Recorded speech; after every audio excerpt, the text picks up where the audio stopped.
우리가 소위 민주주의라고 이렇게 하고 느끼기 시작한 게 얼마 안 됐잖아요, 사실은. 본인이 경험을 통해서 아 이건 아니구나라고 느낄 적에 제대로 느껴지는 것이지 책을 통해서 이렇게 들어서 이렇게 민주주의하기는 굉장히 어려울 거라 생각이 들고요. 특히 이번에 국민들이 촛불을 들었다 이거는 정말 놀라운 정도고요. 옛날식으로 하면 프랑스 혁명이나 다를 바 없다고 봐요. 그만큼 국민 수준이 높아졌다고 생각하기 들고 그래서 특히 저는 이번 선거도 보면 소위 지역주의란 말 지금 싹 없어졌잖아요. 저는 이게 우리가 1948년에 정부 수립이 됐거든요. 그렇게 따져보면 한 60년, 70년도 채 안 되는 이 사이에 대단한 발전을 이루었다. 이렇게 생각이 들어요. 지금 우리가 지금 이야기하는 미국이라든가 프랑스라든가 영국이라든가 이런 나라 이야기하는데 200년 가까이, 200년 넘게 이렇게 됐던 나라들이잖아요. 우리 60년이면 괜찮죠. 우리보다 너무나 앞선 나라들 비교한다는 거죠. 선진국하고. 유엔에 공식으로 들어있는 게 한 195개쯤 되고요. 그 중에 우리보다 잘하는 나라 한 50개도 채 안 돼요. 그래서 저는 이게 우리가 점점점 발전해가는 과정이다. 그게 이번에 촛불 민심 확 한번 가갖고 우리 한 단계 또 업그레이드 됐죠. 87년에도 마찬가지죠. 그때도 한 단계 업그레이드 됐죠. 이렇게 하면서 저는 계속 한 걸음 또 한 걸음 이렇게 발전해 가는 것이 맞고 그런 의미에서는 저는 그냥 긍정적으로 그래서 우리나라의 좋은 정치 수준 아마 한 20, 30년 지나면 뭐 거의 비슷해지지 않겠어요? 저는 그런 생각해요. 우리나라가 해방 이후에 태어난 사람들이 대한민국의 중심 세력이 될 적에 그때쯤이면 우리나라도 민주주의가 좀 제대로 되지 않겠는가. 그래서 최소한 어떻게 됐든 해방 이후에 태어나서 민주주의라는 교육을 처음으로 받고 시작한 사람들 물론 독재를 경험하고 살았지만 그 사람들이 좀 이렇게 하면 좀 달라지지 않을까 생각했거든요. 한 20, 30년 더 지나가야 되는구나 이렇게 생각이 들어요. 대한민국 헌법 제1조 2항에 주권은 국민에게 있고 모든 권력은 국민에서 나온다 이렇게 돼 있단 말이죠. 그랬는데 우리 국민들이 직접 그 권력을 행사를 못해요. 우리를 대신하는 사람을 뽑아갖고 그 권력을 위임해 준단 말이죠.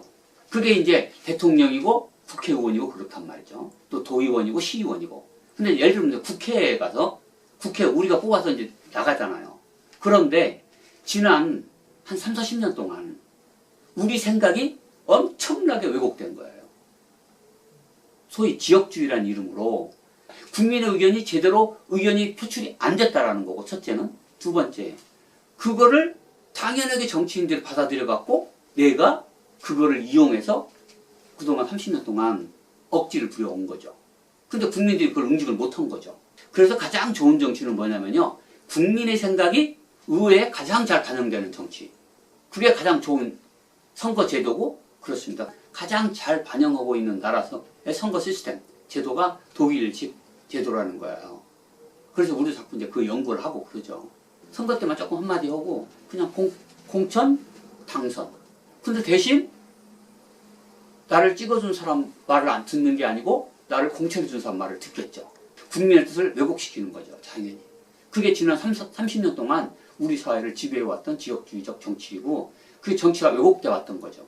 근데 그게 이제 부서진 거죠. 서서히. 사람이 살면서 이 선택을 해야 되는 그런 시점들이 있어요. 대학을 들어갈 적에 학과 선택을 하게 됐어요. 그때 스페인어과라는 걸 선택을 했어요.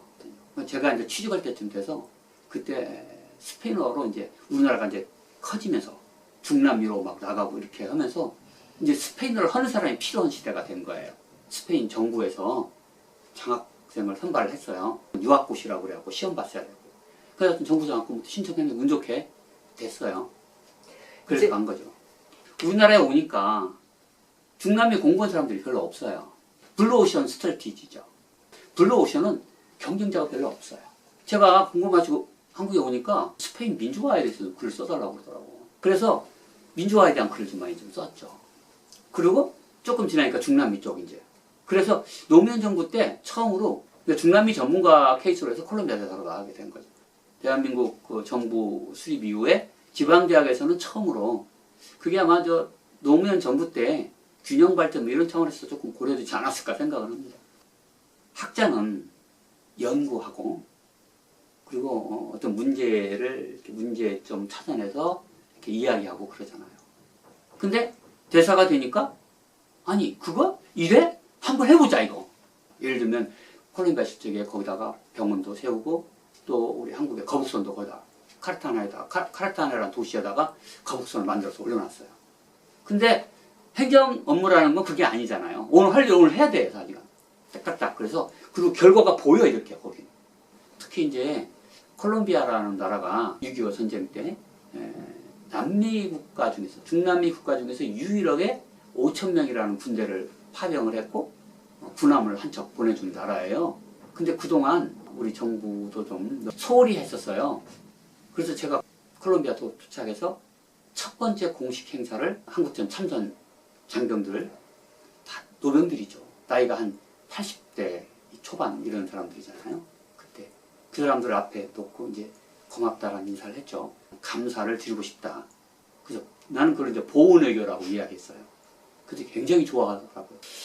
저는 이번 대선은 우리 한국 역사에 대한민국 역사 그러니까 대한민국 정부 수립 이후의 역사에 가장 중요한 대선이라고 생각이 들어요.